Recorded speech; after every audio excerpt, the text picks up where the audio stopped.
নমস্কার, আমি বন্দনা। আমার কিচেনে আপনাদের সবাইকে স্বাগত জানাই। আবারও এসে হাজির হয়েছি খুব সহজ একটা রেসিপি নিয়ে। আজ আমি তৈরি করব আলু চিকেনের ঝোল। আলু চিকেনের ঝোল রান্না করার জন্য আমি এখানে 1 কেজি 200 গ্রাম পোলট্রি মুরগির মাংস নিয়েছি।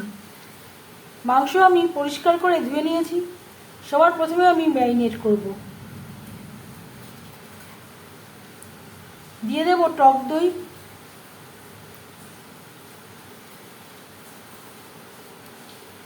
আর লাগছে আদা বাটা, কাঁচা লঙ্কা বাটা।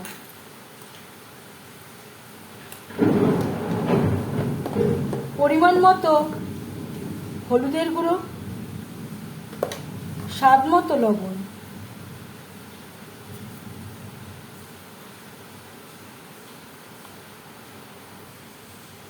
এক চামচ ভাজা ধনের গুঁড়ো।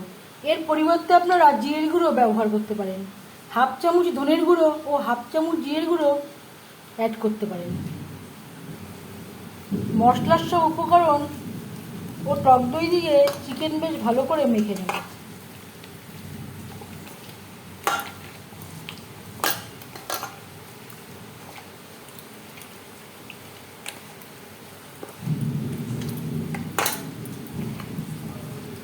যদি আপনাদের কাছে টক দই না থাকে, এর পরিবর্তে কাঁচা সরষের তেল দিয়েও চিকেন ম্যারিনেট করতে পারেন।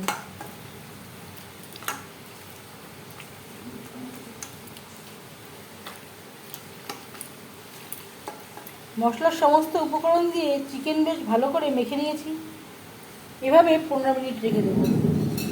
হাতে যদি সময় থাকে আধ ঘন্টাও রাখতে পারেন। আলু চিকেনের ঝোল তৈরি করার জন্য কড়াইতে দিয়ে দিয়েছি 1 চামচ সরষের তেল। আমি রান্নাটা সরষের তেলে করছি, আপনারা চাইলে যে কোনো কুকিং অয়েলে করতে পারেন। এবার দিয়ে দেবো আলু। আলু আমি খোসা ছাড়িয়ে সেদ্ধ করে নিয়েছিলাম। আপনারা চাইলে সেদ্ধ না করেও তৈরি করতে পারেন।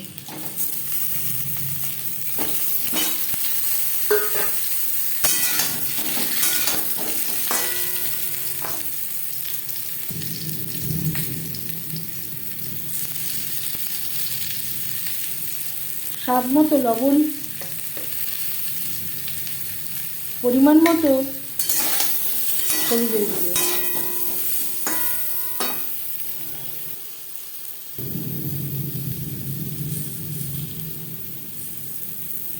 আর দিয়ে দেব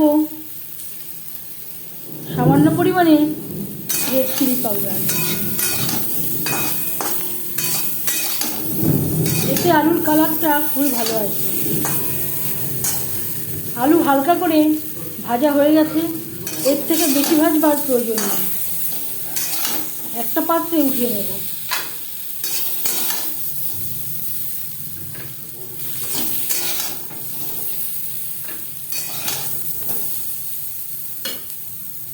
আলু ভেজে নেওয়া কড়াইতে আবারও তেল দিয়েছি। ফোড়নে দিয়ে দিলাম একটা তেজপাতা।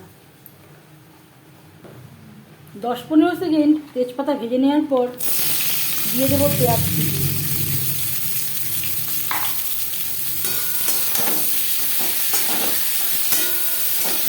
মিডিয়াম সাইজের এখানে আমি 8টা পেঁয়াজ টুকরো করে কেটে নিয়েছি।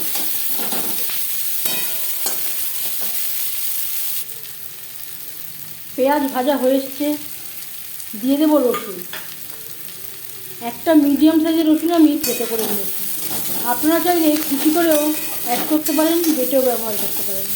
তবে রসুন যদি থেতো করে ব্যবহার করা হয়, রসুনের স্মেলটা খুবই ভালো আসে।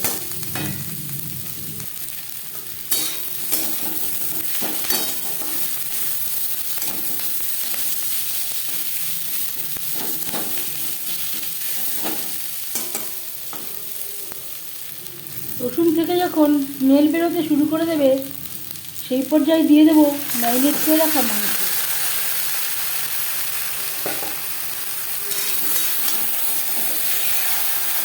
পেঁয়াজ রসুনের সাথে মাংস বেশ ভালো করে মিক্স করে দেবো। খুব সহজ একটা রান্না। আলু চিকেন আপনারাও প্রায় তৈরি করে থাকেন। তবে আমি কীভাবে আলু চিকেন তৈরি করি সেটা খুব সহজভাবে আপনাদের সাথে শেয়ার করব।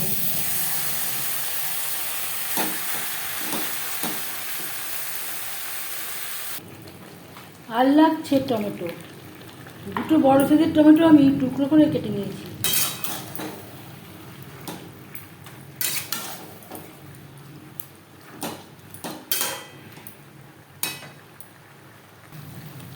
ঝালের জন্য দিয়ে দেব ছোট 1 চামচ রেড চিলি পাউডার।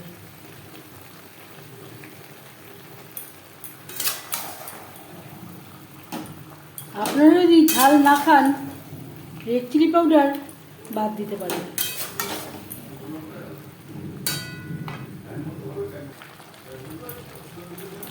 পাঁচ মিনিটের বেশি সময় হয়ে গেছে। গ্যাসের ফ্লেমটাকে লোতে করে দেব। 5-6 মিনিটের জন্য ঢেকে দেব।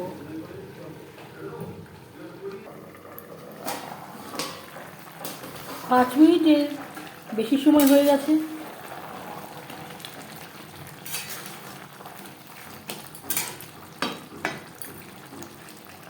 চিকেন প্রায় 70% সেদ্ধ হয়ে গেছে।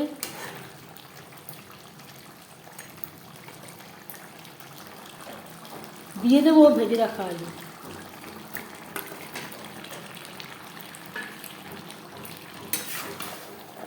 চিকেনের সাথে আলু বেশ ভালো করে মিক্সড করে দেবো।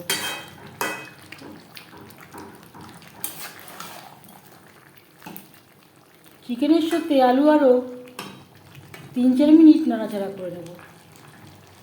রান্নাটা করব হাই টু মিডিয়াম ফ্লেমে।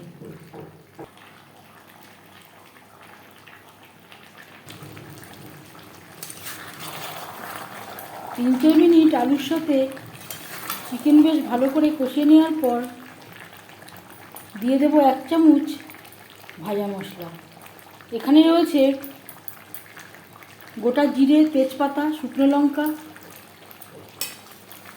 গরম মশলা, এলাচ, লং, দারচিনি, সামান্য পরিমাণে জয়িত্রী ও জায়ফল, যেটা আমি শুকনো খোলায় ভেজে গুঁড়ো করে নিয়েছিলাম।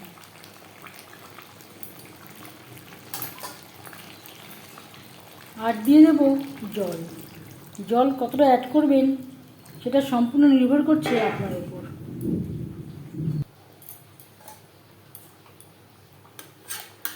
গ্রেভির সাথে আলু চিকেন বেশ ভালো করে মিক্সড করে দেব। আমি এখানে মশলা ধোয়া জল অ্যাড করলাম যাতে পুরো মশলাটাই অ্যাড করতে পারি। চিকেন সেদ্ধ হওয়া পর্যন্ত অপেক্ষা করব। আলু আমার সেদ্ধ করা ছিল। গ্রেভির সাথে চিকেন বেশ ভালো করে সুসিদ্ধ হয়ে গেছে। এবার যাচ্ছি ফাইনাল স্টেপে। সবশেষে দিয়ে দেব ড্রাই রোস্ট করে রাখা কাসুরি মেথি। এতে স্বাদের সুন্দর একটা ব্যালেন্স আসবে। আর দিয়ে দেব 1/2 চামচ ভাজা মশলা, যেই ভাজা মশলা আমি আগে একবার ব্যবহার করেছিলাম। ভাজা মশলা যেহেতু গরম মশলা রয়েছে তাই আমি আলাদা করে আর গরম মশলা ব্যবহার করছি না। আপনারা চাইলে সামান্য পরিমাণে গরম মশলা পাউডারও অ্যাড করতে পারেন। গ্রেভির সাথে ড্রাই রোস্ট করে রাখা কাসুরি মেথি ও ভাজা মশলা বেশ ভালো করে মিক্সড করে দেব। 1 মিনিট নাড়াচাড়া করে নেওয়ার পর গ্যাসের ফ্লেমটা অফ করে দেব। 5 মিনিট থেকে স্ট্যান্ডিং টাইমে রাখবো।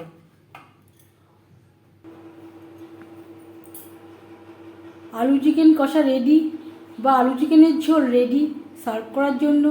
এভাবে আলু চিকেন বানালে এর স্বাদ কোনো অংশে দোকানের থেকে কম হবে না। এই রেসিপিটি কেমন লাগলো অবশ্যই জানাবেন কমেন্টের মাধ্যমে। যদি এই রেসিপিটি ভালো লেগে থাকে লাইক করবেন, শেয়ার করবেন, সাবস্ক্রাইব করবেন আমার চ্যানেলটিকে।